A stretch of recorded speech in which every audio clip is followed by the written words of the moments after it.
ஆண்டவராகிய இயேசுவின் நாமத்தினாலே உங்கள் யாவரையும் வாழ்த்துகிறேன். சர்வ வல்லமையுள்ள தேவனாகிய கர்த்தர் நம்மை ஆசீர்வதித்து 4 மாதங்களை பாதுகாத்து பராமரித்து உணவு கொடுத்து போஷித்து மட்டும் நம்மை நடத்தி வந்திருக்கிறார்.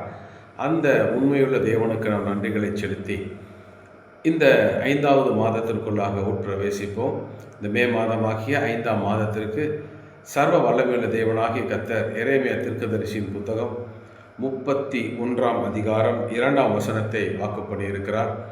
பட்டயத்துக்கு தப்பி மீந்த ஜனம் வனாந்தரத்தில் இரக்கம் பெற்றது, இஸ்ரேலுக்கு இளைப்பாறுதலை கட்டளையிடப் போகிறேன் என்ற வார்த்தையே. ஆக யுத்தங்களிலே பட்டயத்திற்கு தப்பி வீழ்ந்து விடாமல் மரித்து விடாமல் ஒரு கூட்ட ஜனம் அடிமையாக பாபிலோன் போனது. அந்த ஜனம் ஒரு குறிப்பிட்ட காலத்துக்கு பிறகு தேவனால் நினைவு கூறப்பட்டு தேவன் தன் இருதயத்தில் மறுசீரமைத்து அவர்கள் வாழ்வை கட்ட தீர்மானித்தார். அப்போது அவர்களை குறித்து சொன்ன அந்த வார்த்தை, இஸ்ரேலுக்கு நான் இளைப்பாறுதலை கட்டளையிடப் போகிறேன்.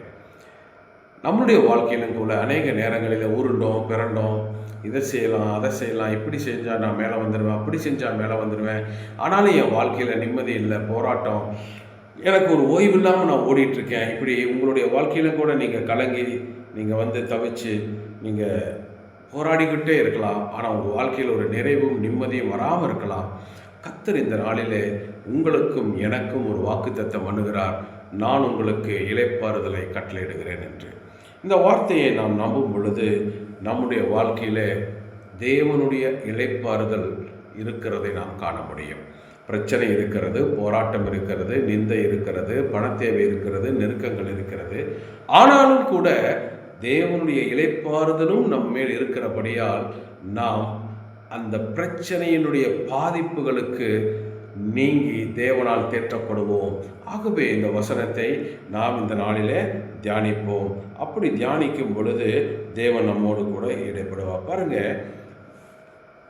மக்கள் ஒரு கூட்ட ஜனம் அடிமையாக போச்சு, அவங்களுக்கு ஒரு இளைப்பாறுதல் இல்லை, தத்தளிப்போட பயத்தோட எதிர்காலத்தை குறித்து கலக்கத்தோடு வாழ்கிறாங்க. அவங்களுக்கு தேவன் இளைப்பாறுதலை கட்டளையிட போகிறார். அப்படின்னா இளைப்பாறுதல் அவங்க மனசில் இல்லைன்னு அர்த்தம். எஸ்தர் புஸ்தகத்தில் வாசிக்கிறோம், ஆமானும் ராஜாவும் குடிக்க உட்கார்ந்தார்கள், சூசான் நகரம் கலங்கினது. பாருங்க, ஒரு ஆட்சி பொறுப்பில் இருக்கிற ஒரு ராஜாவும் அவனுடைய பிரதானியும் தேசத்தை திட்டமிட்டு உயர்த்த வேண்டும். ஆனால் அவர்கள் குடித்து வெறிக்கும் பொழுது அந்த இடத்துல என்ன நடக்குதான்? நகரம் கலங்குதான், ஒரு இளைப்பாறுதல் அங்கே இல்லை. மார்க்கு சுவிசேஷத்தில் மத்தேயுல வாசிக்கிறோம், மத்தேயு 12, லூக்கா 11 நம்ம வாசிக்கிறோம், ஒரு அசுத்தாவி ஒரு மனுஷனை விட்டு புறப்படும் போது வறண்ட இடங்களில் அடைந்து இளைப்பாறுதல் தேடியும் கண்டடையாமல் நான் விட்டு வந்த என் வீட்டுக்கு திரும்பி போவேன் என்று சொல்லி அங்கே வந்து அந்த வீடு வெறுமையாகவும் பெருக்கி ஜோடிக்கப்பட்டதாகவும் இருக்க கண்டு அதற்கு பிறகு தன்னோடு கூட தன்னை காட்டிலும் பலமாக இருக்கக்கூடிய ஒரு 7 ஆவிகளை கூட்டி கொண்டு வந்து அந்த வீட்டுக்குள் உள்ளே பிரவேசித்து தங்க பார்க்கிறது என்று சொல்லி நாம் அந்த பகுதிகளிலே வாசிக்கிறோம். என்ன புரிந்து கொள்கிறோம்? ஒரு மனிதனுடைய சரீரத்தில் இருக்கும் பொழுது அந்த அசுத்தாவிகளுக்கு ஒரு பெரிய ஓய்வும் நிம்மதியும் சொகுசான வாழ்க்கையும் இருக்கிறது.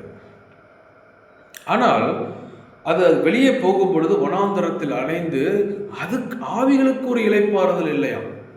ஆக பாருங்க, மனிதர்களுக்கு இல்லை, ஒரு தேசத்திற்கு இல்லை, அசுத்தாவிகளுக்கு கூட இளைப்பாறுதல் இல்லை. ஆகவே இளைப்பாறுதல் என்பது பொதுவாக எல்லாருக்கும் தேவையான ஒரு காரியமாக இருக்கிறது. ஆகவே எனக்கு அன்பான கர்த்தருடைய பிள்ளைகளே, நம்முடைய வாழ்க்கையிலே நமக்கு என்ன சொத்து சுகம் இருந்தாலும் அதை பார்க்கலும் வெளியேறப்பட்ட ஒரு இளைப்பாறுதல் நமக்கு இருக்க வேண்டியது அவசியம். ஆக வேதாகமத்தில் எந்தெந்த காரியத்தில் இளைப்பாறுதல் நமக்கு தேவை என்பதை பார்த்து அதிலிருந்து நாம் இளைப்பாறுதலை பெற என்ன செய்ய வேண்டும் என்பதை நாம் கவனித்து நாம் ஆண்டவரிடத்தில் திரும்புவோம். தேவன் நமக்கு இளைப்பாறுதலை கொடுப்பார். முதலாவது புலம்பல் 5ஆம் அதிகாரம் 5ஆம் வசனம், பாரம் சுமந்து எங்கள் கழுத்து நோகிறது, நாங்கள் உழைக்கிறோம், எங்களுக்கு இளைப்பாறுதல் இல்லை.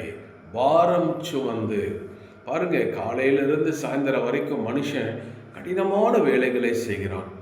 அவனுடைய தொழில் சார்ந்து ஓடுகிறான், குடும்பத்திற்காக ஓடுகிறான், பணம் சம்பாதிக்க ஓடுகிறான், மருத்துவமனைக்கு ஓடுகிறான். இப்படி அவங்க வாழ்க்கையில் வேலை செஞ்சு அவங்க அங்கேயும் இங்கேயும் ஓடி தன்னுடைய வாழ்க்கையை வாழ்ந்தாலும் அந்த பாரம் அவங்களுடைய உடல் மேலே, அவங்க ஆவி மேலே, அவங்க சரீரத்தின் மேலே இருக்கிறனால அவங்களுக்கு வாழ்க்கையில் ஒரு நிம்மதி இல்லையா. ஆக பாருங்க, நிம்மதி வேலையில் எவ்வளவுதான் செஞ்சாலும் அதிகமான உழைப்பு, தொடர்ச்சியான வேலைகள் நமக்கு ஒரு கடினத்தை, சோர்வை கொண்டு வருகிறதுனால நம்முடைய வாழ்க்கையில் ஒரு இளைப்பாறுதல் இல்லை. இன்றைக்கி அநேக தேவ பிள்ளைங்க ரொம்ப வேலை செய்கிறாங்க, ஆனால் அவங்க வாழ்க்கையில் ஒரு நிம்மதி இல்லை. கடினமாக உழைக்கிறாங்க, ஒரு பணமோ காசோ இல்லாதபடி பாரம் சுமந்து கொண்டே இருக்கிறாங்க. நாளுக்கு நாள் அந்த பாரம் அதிகமாகிட்டே தான் போதே தவிர குறையில. காரணம், அவங்களுடைய பளு அதிகரித்து கொண்டே இருக்கிறது. ஆனால் கர்த்தர் அவர்களுக்கும் ஒரு இளைப்பாறுதலை தரவே விரும்புகிறார். ஆக அதிகப்படியான ஒரு வேலை நமக்கு என்னத்தை கொண்டு வருது? ஒரு பளுவை கொண்டு வருகிறது, ஒரு இளைப்பாறுதல் இல்லாத ஒரு கடினத்தன்மையை கொண்டு வருகிறது.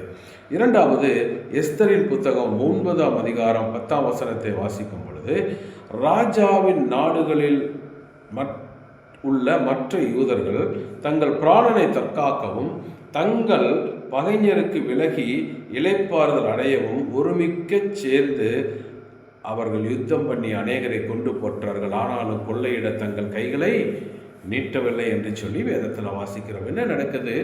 ஆமான் மூலமாக ஒரு சட்டம் இயற்றப்படுது, அது எல்லா நாடுகளுக்கும் போயிருச்சு. இப்போ தேவன் சூழ்நிலைகளை மாற்றுகிறார். அந்த சூழ்நிலைகளை மாற்றுறது நிமித்தம் என்ன? தங்களுக்காக, தங்கள் உரிமைகளுக்காக, தங்கள் சொத்துகளுக்காக, தங்கள் பிள்ளைகளுக்காக, தங்கள் எதிர்காலத்திற்காக தாங்கள் யுத்தம் பண்ண வேண்டிய ஒரு சூழ்நிலைகளுக்குள் யூதர்கள் தள்ளப்படுகிறார்கள்.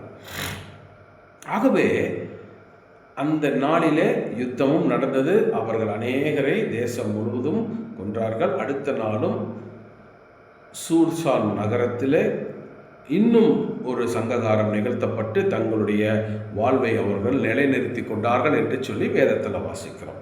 ஆக உங்களுடைய குடும்பத்திலே, உங்களுடைய வேலை செய்யும் ஸ்தலத்திலே உங்களுக்குரிய உரிமைகள் மறுக்கப்படும் பொழுது, உங்கள் ஆவிக்குரிய வாழ்க்கையிலே ஒரு போராட்டம் வரும் பொழுது, உங்களுக்கு குடும்பத்தில் நிகழ்கிறதான சொத்து காரியங்கள், கேஸு, கோர்ட்டு அல்லது ஆவிக்குரிய மறைவான யுத்தங்கள், பிசாசின் யுத்தங்கள் எல்லாம் வரும் பொழுது நீங்கள் உங்கள் வாழ்க்கையில் ஒரு போராட்ட நிலைகளை உணர்வீங்க.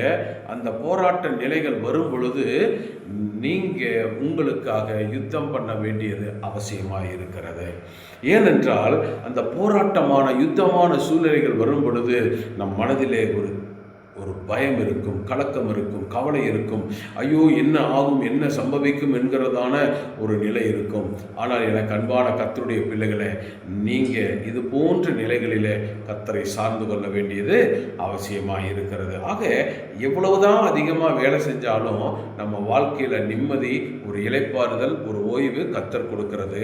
அடுத்தது, நம்மை சுற்றி நம்ம வாழ்க்கையில் எவ்வளவு பிரச்சனைகள் இருந்தாலும் நம்ம வாழ்க்கையில் ஒரு நிம்மதி வேணும் அப்படின்னா அந்த நிம்மதி கர்த்தர் கொடுத்தா மட்டும்தான் நம்ம வாழ்க்கையில் அது நிலைச்சிருக்கும் அப்படிங்கிறத நம்ம புரிந்து கொள்ளணும். ஆக இந்த மாதத்தில் உங்களுடைய குடும்ப சண்டைகள், கோர்ட்டு கேஸு, ஆவிக்குரிய யுத்தங்கள், மந்திர பிரச்சனைகள், போராட்டங்கள் எல்லாவற்றிலிருந்தும் கர்த்தர் உங்களுக்கு ஒரு இளைப்பாறுதலை தர ஆயத்தமாக இருக்கிறார். மூணாவது, பிரசங்கியின் புத்தகத்தில் பிரசங்கி எழுதுகிறார் 2ஆம் அதிகாரம் 23ஆம் வசனத்தில், அவன் நாட்கள் எல்லாம் அலுப்புள்ளது, அவன் வேலைகள் வருத்தம் உள்ளது, ராத்திரியிலும் அவன் மனதுக்கு இளைப்பாறுதல் இல்லை, இதுவும் மாயை என்று சொல்லி எழுதுகிறார்.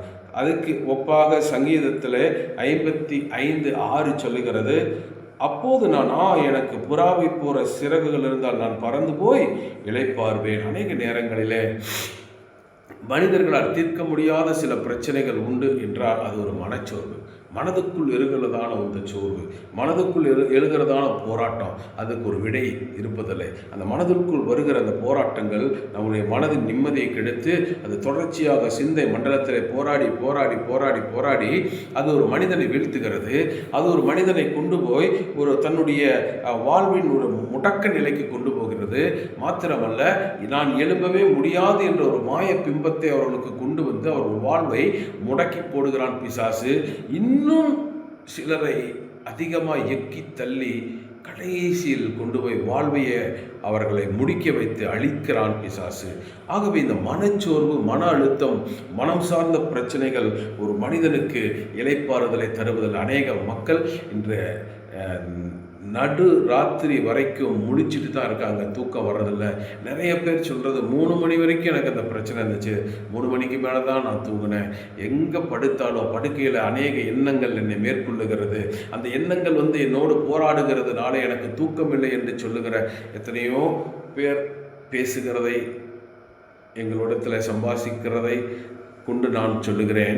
இப்படிப்பட்ட மனப்போராட்டங்கள் ஒரு மனிதனுடைய வாழ்க்கையில் வரும் பொழுது அவன் எவ்வளவு சம்பாதித்தாலும், எவ்வளவு மாளிகையில் அவன் குடியிருந்தாலும் மனதில் இருக்கிற போராட்டம் நீங்காது. மனதில் இருக்கிற போராட்டம் நீங்க ஒரே வழி இயேசு கிறிஸ்து மாத்திரமே. ஆக நம்முடைய ஆண்டவர் கடினமான வேலைகளால் வராத ஒரு இளைப்பாறுதலை கர்த்தரால் தர முடியும். அவங்களுடைய வாழ்க்கையிலே வருகிறதான யுத்தங்களை ஓயப் பண்ணி இளைப்பாறுதலை கர்த்தர் தான் தர முடியும். மனப்போராட்டங்கள் ஓயப் பண்ணி கர்த்தர் தான் நல்ல சமாதானத்தையும் இளைப்பாறுதலையும் கொடுக்க முடியும். 4வது யோபு எழுதுகிறார் 30ஆம் அதிகாரம் 17ஆம் வசனத்தில், ராக்காலத்தில் என் எலும்புகள் துளைக்கப்பட்டு என் நரம்புகளுக்குள் இளைப்பாறுதல் இல்லாமல் இருக்கிறது. யோபுவினுடைய சரீரத்தில் வந்த வியாதி தெரியும், அது பிசாசினால் வந்தது. அதன் நிமித்தம் அவர் பட்ட பாடுகள், வேதனைகள், அதன் நிமித்தம் அவர் பட்ட அவமானங்கள், அவரை விட்டு எல்லாரும் பிரிந்தது, தரக்குறைவாக அவரை நடத்தினது, அதுவரை கையை கட்டி நின்றவனெல்லாம் அதற்கு பிறகு யோபுவை பார்த்து தலை துளுக்கினதும், யோபுவை பார்த்து விமர்சித்ததும், ஒரு மதிப்பில்லாத ஒரு இழி பிறவியைப் போல அவர்களை நடத்தினது எல்லாம் நாம் யோபுவின் புத்தகத்தில் வாசிக்கிறோம். அன்போடு விசாரிக்க வந்த நண்பர்களும் கூட நீ அந்தரங்க பாவத்தினாலே தான் இப்படிப்பட்ட ஒரு காரியத்தை உனக்குள் வருவித்து கொண்டா என்று சொல்லி யோபுவை இழிவாக பேசி, உடைத்து பேசி அவமானப்படுத்தினதை நினைக்கிறோம். இதெல்லாவற்றையும் தாண்டி அவருக்குள் இருந்த அந்த வேதனை, அந்த வலி, அந்த தோளிலிருந்து வடிகிற அந்த ரத்தம், அந்த தண்ணீர், அந்த சீல், அந்த நாத்தம், அது மாத்திரமல்ல உடல் முழுவதிலும் வந்த எடுத்த நாத்தத்தினாலே, வலியினாலே உண்டான மன உளைச்சல், இதெல்லாம் சேர்ந்து யோபுவை ஒரு ஸ்தம்பித்து போக பண்ணினது. சில காலங்கள் அந்த போராட்டம் என்று சொன்னாலும் கூட அதை தாண்டி வருவதற்கு அவர் ரொம்பவே பிரயாசப்பட்டார், ரொம்பவே பலவீனப்பட்டார். ஆகவே அந்த வியாதி என்ன பண்ணுறது, என்ன ட்ரீட்மெண்ட் எடுக்கணும்னு தெரியாமல் கலங்கி போயிருந்தார். ஆகவே எனக்கு அன்பானவர்களே, இன்றைக்கும் கூட மருத்துவமனையில் போய் நீங்கள் சிகிச்சை எடுத்துருக்கலாம். எந்த வியாதிக்காக, எனக்கு ஒரு வியாதியிலிருந்து ஒரு விடுதலை வந்தால் போதும், எங்கள் அம்மா ஹாஸ்பிட்டலில் இருக்காங்க, எங்கள் அப்பா ஹாஸ்பிட்டலில் இருக்காங்க, என்ன வியாதின்னு டாக்டரால் கண்டுபிடிக்க முடியல, அவங்க ஏதோ ஒரு வைத்தியம் பண்ணிட்டு தான் இருக்காங்க. ஆனால் அந்த வைத்தியம் பண்ணி பண்ணி பண்ணி மருந்து வாங்கி வாங்கி எனக்கு பணம் தான் அழிஞ்சு போச்சே தவிர ஆனால் எனக்கு ஒரு சுகம் கிடைக்கலன்னு நீங்கள் நினைக்கலாம். 12 வருஷமாய் பெரும்பாலுள்ள பெண் இதே நிலையில் தான் இருந்தால், வைத்தியர்களால் அலைக்கழிக்கப்பட்டார். எல்லா விதத்திலையும் தன்னுடைய சொத்துக்களை அழித்து தன்னுடைய சரீரத்தை குணமாக்க நினைத்து அது குணமாக முடியாத கடைசி நிலையில் இயேசு என்று ஒருவர் இருக்கிறார் என்று கேள்விப்பட்டு வந்தால் அவருடைய உடையை தொட்டு சுகத்தை பெற்றுக்கொண்டால். ஆக எனக்கு அன்பானவர்களே, மருத்துவர்களால் தீர்க்க முடியாத எல்லா வியாதிகளும் உங்களை சோர்வுறச் செய்யலாம், அலைக்கழிக்க நினைக்கலாம், உங்கள் மனதில் போராட்டத்தை கொண்டு வரலாம். ஆனால் தீரா வியாதி, பலகீனம் போன்ற ஒரு பெரிய சுமைகள், பெரிய யுத்தங்கள் நம் சரீரத்துக்குள்ளாக வியாதி என்ற பெயரில் அது தாக்கும் பொழுது நமக்கு இருக்கிற ஒரே ஆறுதலும் தேறுதலும் இளைப்பாறுதலும் கர்த்தர் ஒருவரே. ஆகவே கலங்கி போகாதீங்க. ஆகவே இளைப்பாறுதல் கர்த்தர் சமூகத்தில் நிச்சயம் உண்டு என்பதை நீங்கள் மறந்து போகக்கூடாது. அடுத்ததாக ஏசாயா 57:2 வாசிக்கும் பொழுது, நேர்மையாய் நடந்தவர்கள் சமாதானத்திற்குள் பிரவேசித்து தங்கள் படுக்கைகளில் இளைப்பாறுகிறார்கள் என்று சொல்லுகிறது. ஆக நம்முடைய வாழ்க்கையில் இருக்கிற எல்லா போராட்டங்களுக்கும் ஒரு நிரந்தர தீர்வு என்று ஒன்று இருக்குமானால் அது மரணம். ஆக சிலர் சாவுக்கு ஏதுவாக மரணப்படுக்கையில் இருப்பாங்க, சாவு வராங்க. அது பாவமோ சாபமோ அல்லது அவர்களோடு போராடி போராடி மரணம் வரும்னு நினச்சி காத்திருந்தாலும் கூட வர்றது இல்லாதனால நிறைய பேர் மரணப்படுக்கையில் தங்களுடைய வாழ்வினுடைய அந்த அந்த அந்த கசப்பை அனுபவிக்கிறாங்க. ஆனால் வேதம் சொல்லுது, நேர்மையாய் நடந்தவர்கள் சமாதானத்திற்குள் இந்த உலகத்தினுடைய போராட்டங்கள் எல்லாம் மாறி தேற்றப்படுகிற ஒரு இடம் தேவனுடைய சமூகம். ஆகவே மரணம் என்பது கூட ஒரு இளைப்பாறுதலுக்கு ஒரு அடையாளமாக இருக்கிறது என்று சொல்லி வேதம் சொல்லுகிறது. ஆக மரணம் என்பது ஒரு நித்திய இளைப்பாறுதலாக இருக்கிறதை நாம் புரிந்து கொள்ள வேண்டும். அடுத்தது நெகேமியாவிலே 6வது பாயிண்ட். நெகேமியாவிலே 9:28 வாசிக்கும் பொழுது, அவர்களுக்கு இளைப்பாறுதல் உண்டான போதோ உமக்கு முன்பாக மறுபடியும் பொல்லாப்பு செய்ய துவங்கினார்கள் என்று சொல்லி நெகேமியாவில் வாசிக்கிறோம். என்ன நடக்கிறது? என் வாழ்க்கை முழுவதும் போராட்டம், ஒவ்வொரு ஸ்டெப்புலையும் போராட்டம்.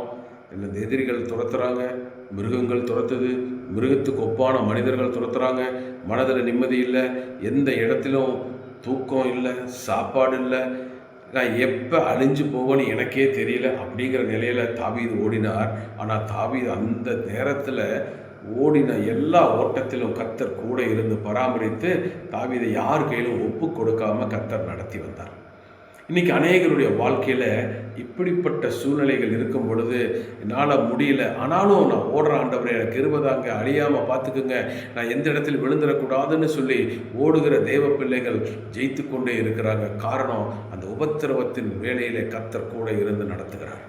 ஆனால் ஒரு வெற்றி வந்த பின்பு, ஒரு நிலையான வாழ்வு வந்த பின்பு, அதுக்கு பிறகு அவர்களுக்குள் தேவனோடு இணைந்து நடக்கிற அனுபவம் குறையுது. தேவனுடைய அன்பை உணர்வது இல்லை, எனக்கு எல்லாமே வந்துருச்சு, என் லைஃப் செட்டில் ஆயிடுச்சு, இதுக்கு மேலே எனக்கு என்ன இருக்குது, போதும், இருக்கிறது போதும் பிரதர், அப்படியே வச்சு ஓட்டிகிட்டு போயிடலாம் அப்படிங்கிற மாதிரி இருக்கிறாங்க. எவ்வளவு உபத்திரவத்தின் மத்தியிலே மரணத்திற்கு அருகில் இருக்கும் பொழுது கர்த்தரை முழு இருதயத்தோடு தேடின அதே தேவ பிள்ளைகள் இன்று உச்சத்துக்கு வந்த பிறகு கர்த்தரை விட்டு விலகுகிறார்கள், அவருடைய அன்பை விட்டு விலகுகிறார்கள், அவருடைய பராமரிப்பை விட்டு விலகுகிறார்கள். கர்த்தர் எனக்கு இதுவரைக்கும் செஞ்சது போதும் பிரதர்னு சொல்லி தங்களுக்குள் தாங்களே திருப்திப்படுத்தி கொண்டு கர்த்தரோடு நடக்கிற அனுபவத்தை விட்டு விலகிறாங்க. ஆனால் அவங்க வாழ்க்கையில் வேறொரு பிரச்சனை வரும் பொழுது மீண்டும் தேடி போகிறார்கள். ஆகவே இப்படிப்பட்ட மக்கள் தான் இன்றைக்கி நிறைய இருக்கிறாங்க. ஆக நம்முடைய வாழ்க்கையில் தேவன் ஒவ்வொரு படிகளிலும் நம்மை உயர்த்துகிறார், ஒவ்வொரு நிலைகளிலும் நமக்கு போதிக்கிறார், ஒவ்வொரு நிலைகளிலும் நம்ம மேல் அன்பாக இருந்து நம்மை தூக்கி விடுகிறார். நாம் கஷ்டத்தின் மத்தியிலே கர்த்தரை ஆராதிக்கிறோம். ஒரு நிலையான ஒரு சமாதானமான நிலை வந்த பொழுது ஆராதிக்கிறது, ஜெபிக்கிறது, ஆலயத்துக்கு வருகிறது எல்லாம் குறைந்து போகிறது. ஆகவே இது நல்ல ஒரு ஆவிக்குரிய அனுபவம் அல்ல. எது இருந்தாலும் எது இல்லைனாலும் நாம் கர்த்தரோடு நடக்கிற அனுபவமே நம்முடைய ஆவிக்குரிய வாழ்க்கையினுடைய ஒரு நிலையான ஒரு நிலையாக, ஒரு ஸ்திரத்தன்மையாக இருக்கிறதை நாம் உணர வேண்டும். ஆக இளைப்பாறுதல் நமக்கு தேவன் கொடுக்கிறார். அநேகர் தேவனுடைய அன்பை விட்டு பராமரிப்பை விட்டு விலகி போகிறார்கள். நாம் அப்படி இருக்கக்கூடாது. ஏனென்றால் தேவனுடைய அன்பை உணர்ந்து தேவனுக்கு நம்ம நன்றிகளை செலுத்தி தேவனோடு உள்ள உறவை சீர்படுத்தி கொள்ள நமக்கு இளைப்பாறுதல் தேவை. அதற்கு தான் தேவன் நமக்கு இளைப்பாறுதல் கொடுக்கிறார். நிறைய நேரங்கள் துரத்தி துரத்தி துரத்தி ஓடி ஓடி ஓடி வாழ்க்கையில் நிம்மதி இல்லைன்னு சொல்லி நம்ம போகிற நேரத்தில் எல்லாம் கர்த்தர் ஒரு வேளை நம்ம பாதுகாத்து பராமரிக்காமல் இருந்திருந்தால் நம்முடைய வாழ்க்கையில் நாம் நிச்சயமாக ஏதோ ஒரு இடத்துல அழிந்து போயிருப்போம். ஆனால் அந்த நாளில் அவ்வளோ கஷ்டத்துலேயும் ஆண்டவரே எனக்கு உதவி செய்யும் உதவி செய்யும் உதவி செய்யுன்னு சொல்லி ஒவ்வொரு அடியில் விழுந்தாலும் எழுந்து அடுத்த அடிக்கு போகும் பொழுது கண்ணீரோடு உதவி செய்யுங்க ஏசப்பான்னு சொல்லி கலங்கின அதே தேவ பிள்ளைங்க ஒரு இளைப்பாறுதல் வந்தாலும் அந்த நன்றியை உணர்வது இல்லை.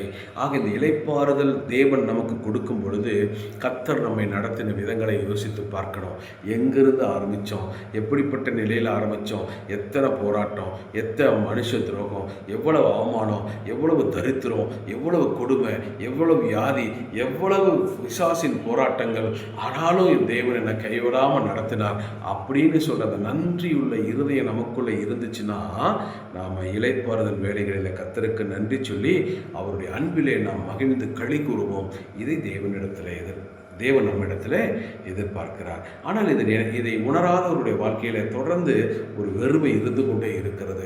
இன்னைக்கு நீங்கள் யோசிச்சு பாருங்கள், உங்கள் வாழ்க்கையை நீங்கள் எங்கே துவங்குனீங்க, எப்படிப்பட்ட நிலையில் துவங்குனீங்க, எத்தனை போராட்டங்கள் வந்துச்சு, எவ்வளவு மனுஷன் உங்களை கவிழ்த்து போட பார்த்தாங்க, உங்கள் கூடாரம் என்னைக்கோ காற்றுல பிச்சுக்கிட்டு போயிருக்கணுமே, நீங்கள் வனாந்தரத்தில் அலைஞ்சு திரிஞ்சு அப்படியே செத்துருக்க வேண்டிய நிலை இருந்தது உண்மைதானே. ஆனால் தேவனும் இளைப்பாறுதலை கொடுத்து அவர் நடத்தி வருகிறார். ஏனென்றால் அந்த இளைப்பாறுதல் நம்மால் பெற்றுக்கொள்ள முடியாது என்பதை தேவன் அறிந்திருக்கிறார். ஆகவே எனக்கு அன்பானவர்களே, கர்த்தரை அன்பு செலுத்தி உங்கள் நன்றிகளை வெளிப்படுத்துங்கள்.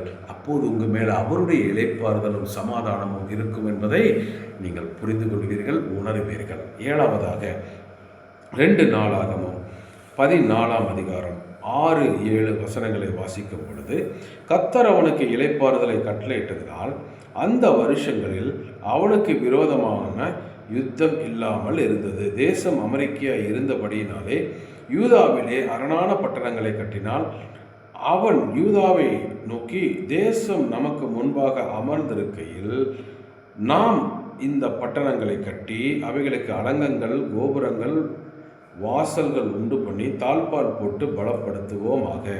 நம்முடைய தேவனாகிய கர்த்தரை தேடின பொழுது சுற்றிலும் நமக்கு இளைப்பாறுதலை கட்டளையிட்டார் என்றான்.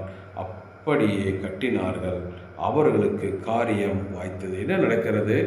ஒரு இளைப்பாறுதலை தேவன் கட்டளையிடும் பொழுது நடக்கிற விஷயம் என்ன? நாம் அடுத்த கட்டங்களுக்கு நகருவதற்கு திட்டமிட வேண்டும். ஆசா அதை செய்தார்.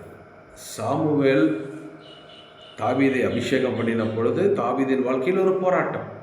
ஆனால் தாவீது ஒரு நிலையான ஆட்சிக்கு வந்ததுக்கு பிறகு ஆலயம் கட்ட நினைக்கிறார். அதற்கு பிறகு தாவீதினுடைய ஆட்சி காலத்தில் தேசம் அமர்ந்திருந்தது. சாலமோனின் நாட்களிலும் தேவன் அதை அமர பண்ணினார். அப்போது ஆலய கட்டுமான பணியை சாலமோன் நேர்த்தியாக செய்தார். உங்களுடைய வாழ்க்கையிலே ஒவ்வொரு நாளும் துரத்துதலும் போராட்டங்களும் இருந்து கொண்டே இருக்கும். அது வேலையிலே, குடும்பத்திலே, பணத்தேவை, சத்துருவனுடைய ஒடுக்குதல், அவமானங்கள் ஏதோ ஒரு விதத்தில் வரும். ஆனால் தேவன் இளைப்பாறுதலை கொடுக்கறதுடைய ஒரு இன்னொரு நோக்கம், அடுத்த அளவுக்கு நம்மை நகர்த்த போகிறார். அடுத்த அளவுக்கு நகர்த்தணும்னா நமக்கு மைண்டில் ஒரு இளைப்பாறுதல், ரெஸ்ட் வரணும். அப்போ நம்ம யோசிக்கணும், நம்ம திட்டமிடணும். ஐயோ, நான் இதெல்லாம் செஞ்சால் என் வாழ்க்கை இன்னும் சரியாக இருக்கும், நான் அநேகருக்கு பிரயோஜனப்படுவேன், நான் என் கர்த்தருடைய திட்டத்தை முழுமையாக நிறைவேற்றி முடிப்பேன். ஆகவே நான் இதெல்லாம் செஞ்சால் நல்லாயிருக்கும்னு உங்களுக்கு ஒரு யோசனை வரணும் இல்லையா?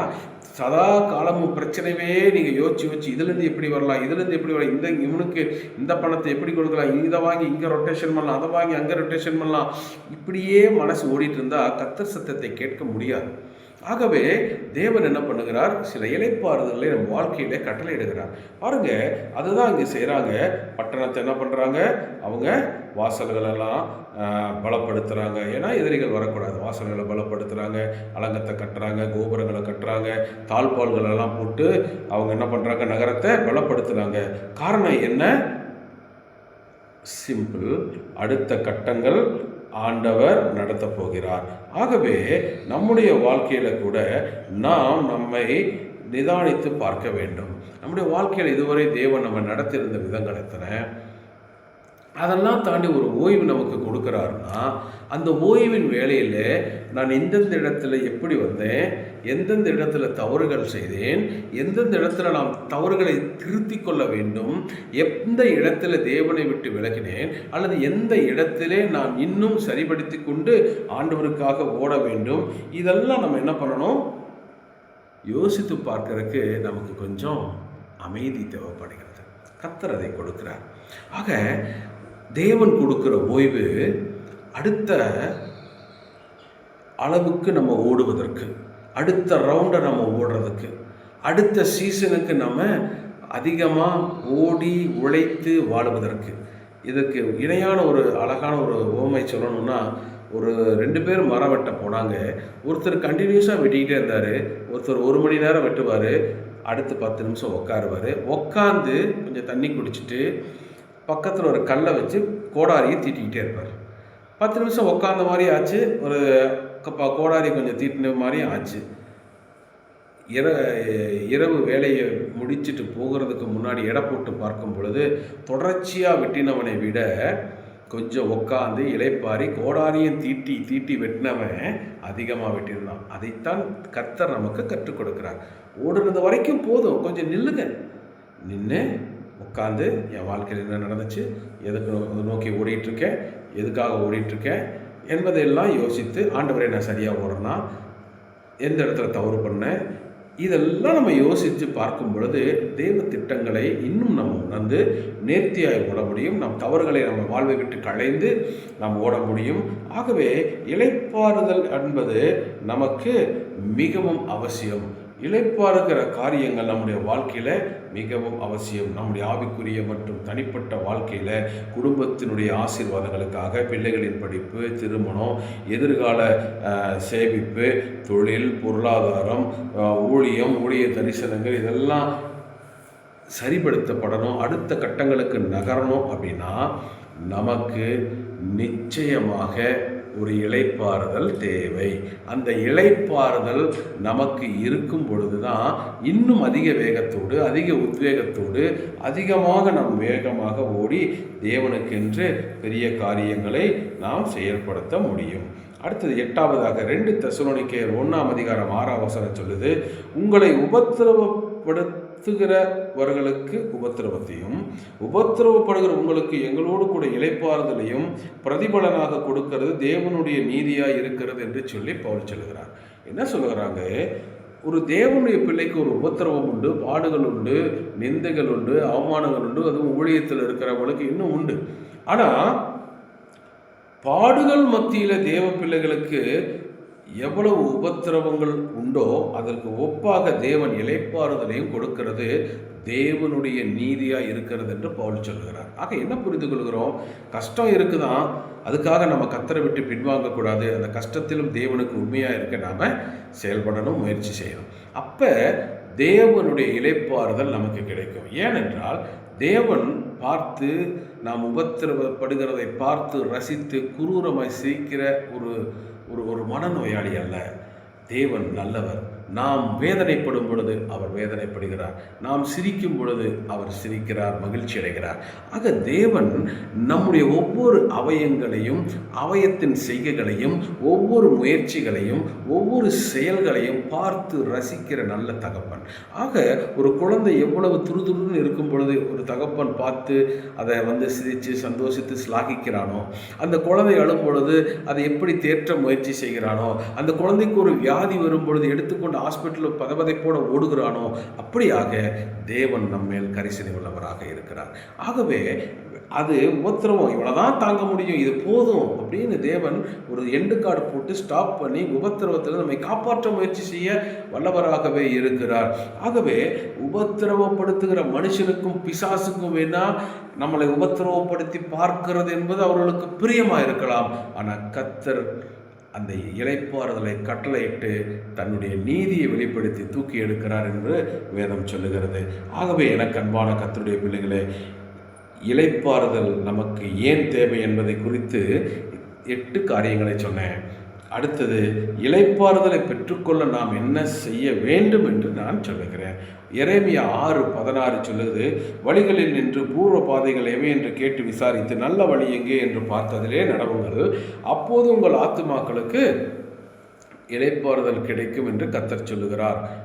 அவர்களோ நாங்கள் அதிலே நடக்க மாட்டோம் என்கிறார்கள் என்று எரேமியா தீர்க்கதரிசி சொல்லுகிறார். என்ன சொல்லுகிறாங்க? வழிகளிலே நின்று பூர்வ பாதைகள் என்ன என்று சொல்லி அவங்க விசாரிக்கணுமா. இன்னைக்கு நமக்கு எங்க பூர்வ பாதை இருக்கு? பரிசுத்த வேதாகமம் தான் நம்முடைய பூர்வ பாதை. நம்முடைய தகப்பன் தாய் வந்தது பூர்வ பாதை அல்ல.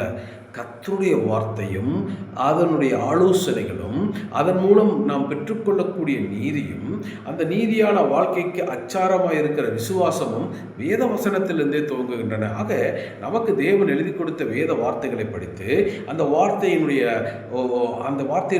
நல்வழிகளை பெற்றுக்கொண்டு, ஆலோசனைகளை பெற்றுக்கொண்டு கர்த்தருடைய வார்த்தையின்படி நாம் நடக்கும் பொழுது நமக்கு தேவனுடைய இளைப்பாறுதல் கிடைக்கிறது. கர்த்தருடைய வார்த்தை விட்டு விலகுகிறவர்கள் பிசாசினால் வாதிக்கப்படுகிறார்கள், இச்சிக்கப்படுகிறார்கள், அழிவுக்கு நேராக நடத்தப்படுகிறார்கள். மனுஷனுக்கு செம்மையாய் தோன்றுகிற வழிகள் மரண வழிகள் என்று வேதம் சொல்லுகிறது. நமக்கு ஒரு பூர்வ பாதை உண்டு, நமக்கு ஒரு நல்ல வழி உண்டு என்றால் அது இயேசு சொன்னார், நானே வழியும் சத்தியமும் ஜீவனுமாய் இருக்கிறேன் என்று சொல்லி. ஆக இயேசு தன்னை ஒரு வழி என்று காட்டுகிறார். ஆக வேதம் சொல்லுகிற ஆலோசனைகள், இயேசு சொல்லுகிற வழி என்ன என்பதை வேதத்தை நாம் படிக்கும் பொழுதுதான் நமக்கு தெரியும். ஆகவே எனக்கு அன்பானவர்களே, கர்த்தருடைய வார்த்தையை வாசித்து அந்த வேத வசனத்தின்படியாக நம்முடைய வாழ்க்கையை நாம் நடக்க நடப்பிக்க நாம் பயிற்சி எடுத்து ஒவ்வொரு நாளும் முன்னேறி செல்ல வேண்டும்.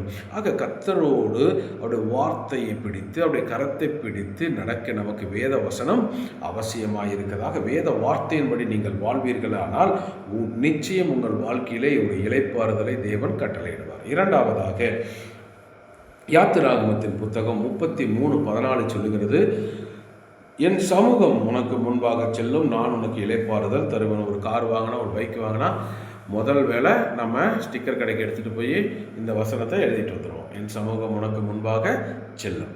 ஆக தேவனுடைய பிரசன்னம் முன்னாடி செல்லும் பொழுது, தேவ ஆவியானவர் முன்னாடி செல்லும் பொழுது நமக்கு இளைப்பாறுதல் கிடைக்குமா? முதலாவது இளைப்பாறுதல் எப்படி கிடைக்கும்?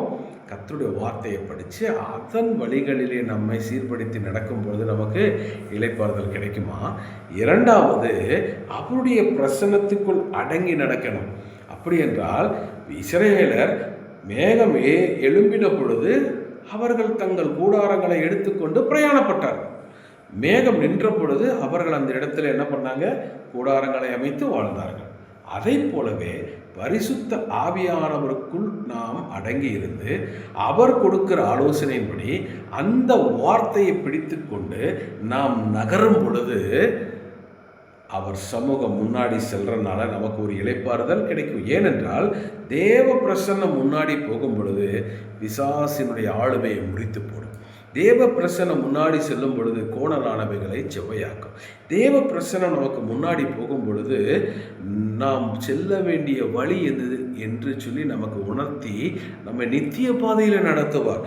நாம் என்ன செய்கிறோம்? நிறைய நேரம் நாம் கரெக்டாக தானே இருக்கோம், தேவ பிரசனத்துக்குள்ளே தான் இருக்கோம்னு சொல்லி தேவன் போகாத இடத்துக்கு நாம் முன்னாடி போய் பிரச்சனையில் மாட்டிக்கிறோம். அல்லது தேவன் ரைட்டில் திரும்புவார், நம்ம லெஃப்டில் திரும்புவோம். ஏன்னா லெஃப்டில் தான் நிறைய ஆசீர்வாதங்கள் இருக்கிற மாதிரி பிசாசு பரப்பி வச்சுருப்பான். எப்படி? நம்ம பஸ்ஸில் போகிறப்ப அல்லது வண்டி ஓட்டிகிட்டு போகிறப்ப என்ன பண்ணுறோம்? வேடிக்கை பார்த்துட்டு போகிறோம். எப்படி வேடிக்கை பார்க்குறோம்? முதல்ல கண்ணுக்கு படுறது என்ன? Cinema poster. சினிமா போஸ்டரை பார்த்துக்கிட்டு தான் போவோம். நாங்கள்லாம் ஸ்கூலுக்கு படிக்கிறப்ப அப்படி தான் போவோம். அப்போ நம்ம ஏதோ ஒன்று டிஸ்ட்ராக்ட் பண்ணி வெளியே தள்ளுது, கவர்ச்சி வெளியே தள்ளுது, மாயைகள் வெளியே இழுக்குது. ஆனால் நாம் ஆவியானவருடைய அசைவுக்கு உட்பட்டு நம்ம நடக்கும்பொழுது நமக்கு ஒரு இளைப்பாறுதல் கிடைக்கும். மூணாவது, மத்தேயு 11:28 சொல்லுது, வருத்தப்பட்டு பாரம் சுமக்கிறவர்களை நீங்கள் எல்லாரும் என்னிடத்திலே வாருங்கள், நான் உங்களுக்கு இளைப்பாறுதல் தருவேன். அப்போ நம்முடைய சுய புத்தி, நம்முடைய முயற்சிகள், பிசாசினுடைய வஞ்சகம், இதெல்லாம் ஒரு புறம் நமக்கு பாரத்தை கொண்டு வரும். நம்மளுடைய அறிவில் ஓரளவுக்கு தான் நம்ம நடக்க முடியும்.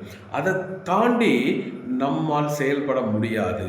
ஏனால் நம்முடைய அறிவின்படி நம்ம நடக்கிறோம். ஆனால் ஞானம் கர்த்தருடையது, அதை தமக்கு பயப்படுகிறவர்களுக்கு அவர் கொடுக்கிறார். ஆக கர்த்தருடைய வார்த்தையின்படி நாம் நடக்கணும். அது மாத்திரமல்ல, வாழ்க்கையில் நிறைய சுமைகள் உண்டு. நம்ம மனுஷ புத்தியில் எல்லாவற்றையும் நிறைவேற்ற அல்லது சீர்படுத்த முயற்சித்தாலும், அல்லது ஒரு மனிதனிடத்தில் ஆலோசனைக்காக மூத்தோர் இடத்துல போனாலும், அல்லது அவர்கள் கொடுக்குற ஆலோசனைகள் அவர்களுடைய சுய அறிவை சார்ந்தும் இருக்கலாம், பிசாசின் ஆலோசனையாக இருக்கலாம்.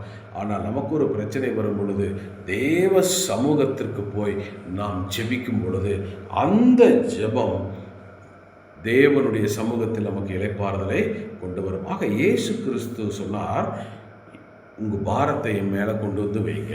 உங்கள் வாழ்க்கையில் எதெல்லாம் உங்களை அழுத்துதோ, எதெல்லாம் உங்களை போராட வைக்குதோ, எதெல்லாம் உங்களை அடுத்த அளவுக்கு ஏற முடியாதபடி படியில் ஏறும் பொழுது இந்த பரமபதத்தில் ஏணியில் ஏறுவாங்க, பாம்பை கட்டத்துக்கு போனோன்னா சல்லுன்னு கீழே இழுத்து விட்டுரும். அதே போல் அநேக தேவ பிள்ளைகளுடைய வாழ்க்கையில் ஒரு அடி ஏறுறாங்க, ஆனால் பல ஜான் கீழே விடுகிறாங்க. ஒரு ஜான் ஏறுறாங்க, பல மூலம் கீழே இறங்குறாங்க. இப்படி போராடி போராடி வாழ்க்கை சலிப்பாக்குது. அந்த பாரம் நித்திய காலமாக அழுத்திட்டு இருக்கிறது போல முதுகுக்கு பின்னாடி அழுத்தி கொண்டே இருக்கிறது, மனதை அழுத்தி கொண்டே இருக்கிறது. இயேசுவின் இடத்துல வாருங்க, இயேசு நிச்சயமாகவே இளைப்பாறுதலை தருவார். அடுத்த பகுதி சொல்லுது, அதே மத்தேயு 11:29 நான் சாந்தமும் மனத்தாழ்மையுமாய் இருக்கிறேன், என் நுகத்தை உங்கள் மேல் ஏற்றுக்கொண்டு என்னிடத்திலே கற்றுக்கொள்ளுங்கள், அப்போது உங்கள் ஆத்துமாக்களுக்கு இளைப்பாறுதல் கிடைக்கும். என்ன சொல்ல வருகிறார்? இயேசு கிறிஸ்துவின் நுகத்தின் கீழாக அடங்கி வாழ வேண்டும் என்று சொல்லுகிறார். ஆகவே நாம் நியாயப்பிரமாணத்தின் கீழ் இருந்தோம், இப்போது கிறிஸ்துவின் பிரமாணத்துக்கு கீழாக இயேசுவை ஏற்றுக்கொண்ட நாளிலே நாம் வந்துவிட்டோம். ஆக கிறிஸ்துவின் பிரமாணத்துக்கு கீழாக இருப்பது என்பது என்ன? ஒரு நல்ல பழைய பயிற்சி பெற்ற ஒரு மாடை நுகத்தை வைத்து அவர்கள் வேலை வாங்குவார்கள். அதே மாட்டினுடைய அந்த நுகத்தின் இன்னொரு பக்கத்தில் ஒரு புதிய மாட்டை பழக்குவார்கள். எப்படி? முதல்ல ரெட்டை மாடு போயிட்டுருக்கோம், பின்னாடி ஒரு மாட்டை கட்டி சும்மா நடக்க வைப்பாங்க. அதுக்கப்புறம் ஒரு மாட்டை கழட்டிட்டு ஒரு பழைய மாடு ஒரு புதிய மாட்டை வைப்பாங்க. பழைய மாட்டுக்கு அந்த ஓனர் கொடுக்குற கயிறு இப்படின்னா இப்படி போகணும், இப்படின்னா இப்படி போகணும், அப்படின்னா போகணும்.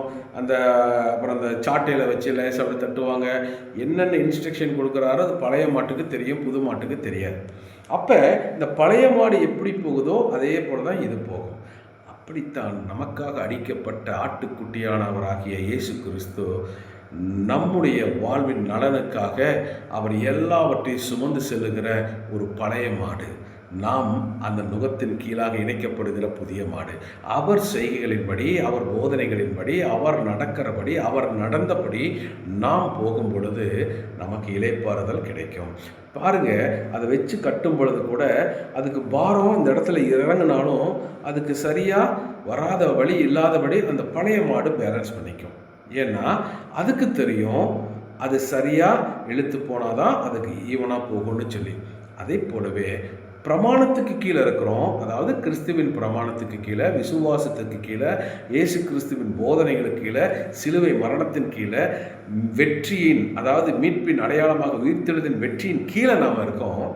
ஆனால் எல்லாவற்றையும் செய்து முடித்தது கிறிஸ்து. ஆனால் நாம் பிழைக்கப்பட்டிருக்க வேண்டும். இல்லை என்றால் நாம் அந்த உடன்படிக்கைக்கு வெளியே போயிடுவோம். இந்த பூமியில் இளைப்பாறுதலும் இல்லாது ஆசீர்வாதமும் இல்லாது நாம் சபிக்கப்பட்ட ஒரு மனுஷனைப் போல அடைந்து தெரிந்து கொண்டிருப்போம். ஆனால் கிறிஸ்துவின் நுகத்தின் கீழ் இருக்கும் பொழுது இயேசு கிறிஸ்து சுமந்ததை நாம் விசுவாசித்து போகிறோம். இயேசு கிறிஸ்து அத்தனையும் தன் வாழ்விலே நிறைவேற்றி அடிக்கப்பட்டார், நொறுக்கப்பட்டார், மரணம் வரை சகித்து கொண்டார். நாம் இதெல்லாம் எனக்கானது என்று கிளைம் பண்ணி நம்ம போகிறோம். ஆக அவர் சுமந்து முடித்தார், நாம் அடிச்சுவடுகளில் நடக்கிறோம். ஆக எனக்கு அன்பானவர்களே, நன்றாக புரிந்து கொள்ளுங்க, கிறிஸ்துவின் நுகத்தின் கீழாக நாம் வாழ வேண்டும். அப்போது நம்மளுடைய வாழ்க்கையில் ஒரு இளைப்பாறுதல் கிடைக்கும். ஆக எனக்கு அன்பான கர்த்தருடைய பிள்ளைகளை, எமக்கு இளைப்பாறுதல் தேவை. அதை தேவன் கொடுக்க உண்மையுள்ளவராக இருக்கிறார். ஒன்று நான் சொல்லி முடிக்கிறேன். ஒன்று, நமக்கு ஏன் இளைப்பாறுதல் தேவை? ஒன்று, வேலை செய்யும் ஸ்தலங்களிலே கடினமாக உழைக்கிறோம், ஆனால் இளைப்பாறுதல் இல்லை. அடுத்தது, நம்மை சுற்றி இருக்கிற காரியங்களுக்காக நாம் அநேக காரியங்களை யுத்தம் பண்ணி போராடுகிறோம், இளைப்பாறுதல் இல்லை. குடும்பத்திற்குள்ளாக, வேலை செய்யும் ஸ்தலத்திலே, சொத்து காரியத்தில் எல்லாவற்றிலும் சேர்த்து சொல்லுகிறேன். அடுத்தது, நம்முடைய நாட்கள் மன சஞ்சலத்திலும் தவிப்பிலும் ஒரு விடுபட முடியாத மன போராட்டத்திலும் இருக்கும் பொழுது நமக்கு இளைப்பாறுதல் இல்லை. வியாதிகள் நம்மை ஒடுக்கும் பொழுது, அழிக்கும் பொழுது, தீர்க்க முடியாமல் நாம் அந்த வியாதி படுக்கையில் இருக்கும் பொழுது மனதளவிலே நாம் இளைப்பாறுதல் இல்லாமல் அந்த படுக்கையில் தத்தளிக்கிறோம். ஆகவே இளைப்பாறுதல் தேவை. மரணம் என்பது ஒரு நித்திய இளைப்பாறுதல். அநேகர் வியாதியின் கொடூரத்தில் இருந்தாலும் அந்த மரணம் வந்தால் பரவாயில்லையே ஏங்குற நாட்களில் இருக்கிற நிறைய பேரை நம்ம பார்க்குறோம். ஆனால் மரணம் என்பதும் கூட ஒரு நித்திய இளைப்பாறுதல் என்று சொல்லி வேதம் சொல்லுகிறது. நெகேமியா வாசிக்கும் பொழுது, இளைப்பாறுதல் வரும் பொழுது நாம் கர்த்தரை தேட வேண்டும். நான் அநேக தேவ பிள்ளைகள் என்ன செய்கிறோம்? இளைப்பாறுதல் வரும் பொழுது ஆண்டவருடைய பிரசன்னத்தை விட்டு விலகி போகிறோம், மனம் போன போக்கில் போய் வாழுகிறோம். அப்படிப்பட்ட நேரங்களிலே இளைப்பாறுதல் இல்லாமல் தவிக்கிறோம். மீண்டும் கர்த்தரிடத்தில் வரும் பொழுது கர்த்தர் அந்த இளைப்பாறுதலை கொடுக்கிறார். ஆக இளைப்பாறுதல் ஒரு மனிதனுக்குள் வரும் பொழுது எதிர்காலத்தை குறித்து யோசிப்பான், திட்டமிடுவான். எதிர்காலத்தில் அடுத்து நான் செய்ய வேண்டிய பணி என்ன என்பதை குறித்து கர்த்தர் வெளிப்படுத்த காத்து கொண்டிருப்பான். ஆக இளைப்பாறுதல் என்பது உபத்திரவத்தின் வேளையிலே கர்த்தர் நமக்கு கொடுக்கிற ஒரு நீதியாக இருக்கிறது. ஆக எனக்கு அன்பானவர்களே, தேவ நீதி நம்முடைய வாழ்க்கையிலே வெளிப்பட வேண்டுமானால் அந்த இளைப்பாறுதலின் ஆசீர்வாதத்தை நாம் பெற்றுக்கொள்ள வேண்டுமானால் நமக்கு தேவன் கிரியை செய்தாமல் அந்த இளைப்பாறுதல் வராது. ஆகவே நாம் இளைப்பாறுதலை வாஞ்சிக்க வேண்டும். ஆக கர்த்தருடைய வார்த்தையை வாசித்து அதன்படி நடக்கும் பொழுது இளைப்பாறுதல் கிடைக்கும். அடுத்தது அவர் பிரசன்னம் முன் செல்லும்படி நாம் அனுமதித்து அவர் வழிகளில் நடக்கும் பொழுது நமக்கு இளைப்பாறுதல் கிடைக்கும். அடுத்தது நம்முடைய சுய புத்தியின்படியே எல்லா பிரச்சனையும் தூக்கி சுமக்கக்கூடாது. இயேசுவின் இடத்துல அர்ப்பணிக்கணும். ஜெபத்தில் அர்ப்பணிக்கும் பொழுது நமக்கு இளைப்பாறுதல் கிடைக்கும். அடுத்தது அவருடைய பிரமாணத்துக்கு கீழே, அவருடைய வார்த்தைக்கு கீழே, அவர் சொல்லுகிற அனைத்துக்கும் கீழே, அந்த சிலுவை மரணத்தில் அவர் செய்து முடித்த நிவாரணங்களுக்கு கீழாக நாம் அடங்கி இருந்து அந்த உயிர்த்தெழுதலின் வல்லமையை பெற்றுக்கொண்டு நாம் அவர் நடந்தபடியே நடக்கும் பொழுது நமக்கு இளைப்பாறுதல் கிடைக்கும். இதை கேட்டுக்கொண்டு இருக்கிற கர்த்தருடைய பிள்ளைகளே, உங்களுடைய வாழ்க்கையிலே கர்த்தர் இந்த மாதத்தில் இளைப்பாறுதலை கட்டளையிடுவார். எந்தெந்த காரியமெல்லாம் போராட்டம், எதை தொட்டாலும் விளங்கலை, எதை தொட்டாலும் எனக்கு நிம்மதி இல்லை, என் குடும்பத்தில் நிம்மதி இல்லை, எனக்கு பிள்ளைகளால் நிம்மதி இல்லை, புருஷனால் நிம்மதி இல்லை, மனைவியால் நிம்மதி இல்லை, பணம், கடன் கடன் கடன், இந்த கடனால் நிம்மதி இல்லை, வியாதி என்னை ஒடுக்குது, தீரா வியாதி என்னை ஒடுக்குது நொறுக்குது, இதனால் என்னுடைய குடும்பத்தில் நிம்மதியில், பிசாசின் போராட்டங்களினாலே நான் துரத்தப்படுகிறேன், என்ன நடக்குது ஏது நடக்குது என் வாழ்க்கையில் தெரியல, ஆனால் ஏதோ ஓடிட்டுருக்கேன் பிரதர், எனக்கு நிம்மதியே இல்லை நீங்கள் நினைக்கிறீங்களா? கர்த்தர் உங்களுக்கு தான் வாக்கு பண்ணுகிறார், நான் உங்களுக்கு இளைப்பாறுதல் கொடுக்கிறேன் என்று சொல்லி இந்த வார்த்தையை நம்புங்க, விசுவாசிங்க, காத்துருங்க. இந்த மாதத்தில் ஆண்டவரே நீர் எனக்கு இளைப்பாறுதல் கொடுக்குறேன்னு வாக்கு பண்ணியிருக்கீங்க. அந்த இளைப்பாறுதல் என் குடும்பத்தில் கொடுங்க, என் தனிப்பட்ட வாழ்க்கையில் கொடுங்க, என்னுடைய தொழிலில் கொடுங்க, என் ஊழியத்தில் கொடுங்க, எந்தெந்த நிலையிலெல்லாம் நான் ஒடுக்கப்பட்டனோ அந்த இடத்துலெல்லாம் மீண்டுமாய் என்னை மீண்டுமாய் நீங்கள் என்னை கட்டி எழுப்பி ஆண்டவர் ஒரு குயவன் மீண்டுமாய் திருத்தி செய்கிறது போல என் வாழ்க்கையை திருப்பி ஆண்டவர் ஒன்றிணைத்து கட்டி மீண்டுமாய் நீங்கள் என் வாழ்க்கையை ஆளுகை செய்யுங்க. உங்கள் சமாதானத்தை கொடுங்க, உங்கள் இளைப்பாறுதலை கொடுங்க. நீங்கள் எங்களுக்கு கொடுக்கறக்காக தான் நீங்கள் சிலுவையில் அடிக்கப்பட்டீங்க. இதை நான் நம்புகிறேன், விசுவாசிக்கிறேன். மீண்டும் உங்களிடத்தில் என்னை முழுமையாக அர்ப்பணிக்கிறேன், என்னை திருத்தி வணையும் என்று சொல்லி ஒப்பு கொடுங்க. உங்களை தேவன் ஆசீர்வதிப்பார். தேவன் உங்களுக்கு இளைப்பாறுதலை கொடுப்பார். அந்த இளைப்பாறுதல் உலக கொடுக்கக்கூடாதது, பிசாசு கொடுக்கக்கூடாதது, எந்த மனுஷனும் கொடுக்கக்கூடாது, எந்த பாவத்திலும் சிற்றின்பத்திலும் அந்த இளைப்பாறுதல் உங்களுக்கு கிடைக்காது. ஆகவே கர்த்தர் உங்களுக்கு இளைப்பாறுதலை கொடுக்கிறார், ரெஸ்ட் கொடுக்கிறார். அந்த ரெஸ்ட்டை உங்களை புதுப்பித்து கொள்ள, தேவ சித்தத்திற்குள் அடுத்த காரியங்களுக்கு ஆயத்தப்படுத்த, மனதளவில் எந்தெந்த இடத்துல சோர்ந்திருந்தீங்களோ அதெல்லாம் இன்னும் ஸ்திரப்பட்டு கர்த்தருக்குள் மகிழ்ந்து களி கூர்ந்து அடுத்த கட்ட அளவில் அடுத்த பெரிய வெற்றியை பார்க்க நீங்கள் உங்களை ஆயத்தப்படுத்திக் கொள்ள கர்த்தர் உங்களை அழைக்கிறார். ஆகவே ஆண்டவர் இடத்துல வாருங்க, வார்த்தையை அதிகமாக படிங்க, அவர் இடத்துல அதிகமாக செபிங்க, உங்கள் பாரங்கள் அவர் மேலே வைங்க. அவருடைய பிரமாணத்தின் கீழாக, அந்த அன்பின் கீழாக, அந்த கிருபையின் கீழாக அடங்கி இருக்க உங்களை ஒப்பு கொடுங்க. நிச்சயமாகவே கர்த்தர் உங்களை ஆசீர்வதிப்பார். நாம் யாவரும் தலைகளை தாழ்த்தி ஜெபிப்போம். அன்பின் ஆண்டவரே, இயேசுவின் நாமத்தினாலே இந்த வார்த்தையை கேட்ட ஒவ்வொரு தேவ பிள்ளைகளையும் 1 ராஜாக்கள் 8:56 வேதம் இப்படி சொல்லுகிறது, தாம் வாக்குத்தத்தம் பண்ணினபடியெல்லாம் தம்முடைய ஜனமாகி இஸ்ரவேலுக்கு இளைப்பாறுதலை அருளின கர்த்தருக்கு ஸ்தோத்திரம். அவர் தம்முடைய தாசனாகி மோசேவை கொண்டு சொன்ன அவருடைய நல் வார்த்தைகளில் எல்லாம் ஒரு வார்த்தையானாலும் தவறி போகவில்லை என்ற வாக்கின்படி உம்முடைய பிள்ளைகளுக்கு சொன்ன வார்த்தைகள் ஒவ்வொன்றும் தவறி போகாதபடிக்கு ஆண்டவரே அவர்கள் ஆசீர்வாதம் பெற்று சமாதானம் அடைந்து ஆண்டவரே உமது இளைப்பாறுதலையும் சந்தோஷத்தையும் பெற்று ஆண்டவர் உமது பிள்ளைகள் மீண்டுமாய் எழும்பி வாழ உதவி செய்வீராக. சத்துரு போட்டிருக்கிற பாரங்கள், நுகங்கள், ஆண்டவரே சுமக்க முடியாத வேதனைகள், கட்டுகள் எல்லாம் அறுக்கப்பட்டு போகட்டும். வாழ்விலை நித்திய இளைப்பாறுதலை தருவீராக. இயேசுவின் நாமத்தை தொழில் சிறக்கட்டும். ஆண்டவரே பிள்ளைகளை குறித்திருக்கிற பாரங்கள் விலகட்டும். ஆண்டவரே குடும்பத்திற்குள்ளாக சந்தோஷம், சமாதானம் நதி போல பாயட்டும். ஆண்டவரே குடியில் அகப்பட்டிருக்கிறவர்கள், போதையில் அகப்பட்டிருக்கிறவர்கள், சண்டையில் சிக்கியிருக்கிறவர்கள், கோர்ட்டு கேஸில் இருக்கிறவர்கள் எல்லாம் இயேசுவின் நாமத்தில் வெளியேறுவார்களாக. இயேசுவின் நாமத்தில் இளைப்பாறுதல் உண்டாகட்டும். ஆண்டவர் பராக்கிரமன் கையிலிருந்து விடுவித்து குடும்பங்களை மீண்டுமாய் கட்டி ஆண்டவரை எந்தெந்த இடத்துல வழக்குகள் இருக்கிறது எல்லாவற்றையும் தீர்த்து ஆண்டவரே உமது பிள்ளைகளை நீர் மீண்டும் எழுப்பும். தொழிலில் முன்னேற முடியாத இடங்களில் கர்த்தருடைய கரம், மறைவான கரம் ஆண்டவரை கிரியை செய்யட்டும். கர்த்தர் நிழலாய் இருந்து வழி நடத்துங்க. ஒத்தாசை வரும் பர்வதமே ஆண்டவரே நீர் உமது பிள்ளைகளுக்காக ஆண்டவரை கிரியை நடப்பிக்கும்படிக்கு ஜெபிக்கிறோம். வானத்தையும் பூமியும் உண்டாக்கின கர்த்தரிடத்திலிருந்து உமது பிள்ளைகளுக்காக ஆண்டவரே இரக்கங்கள் வரட்டும், ஆசீர்வாதம் வரட்டும், சமாதானம் வரட்டும், சந்தோஷம் வரட்டும் என்று சொல்லி ஜெபிக்கிறோம்.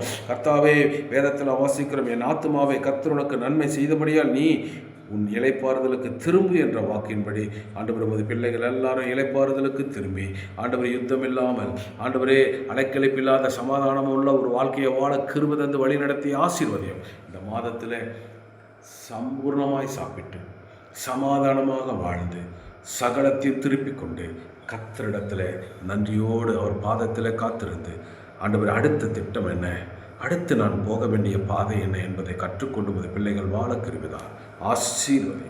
நீங்கள் அப்படி செய்கிற அன்புக்கு நன்றி. இயேசுவின் மூலம் பிதாவே, ஆமென். God bless you. கர்த்தர் உங்களை ஆசீர்வதிப்பார்.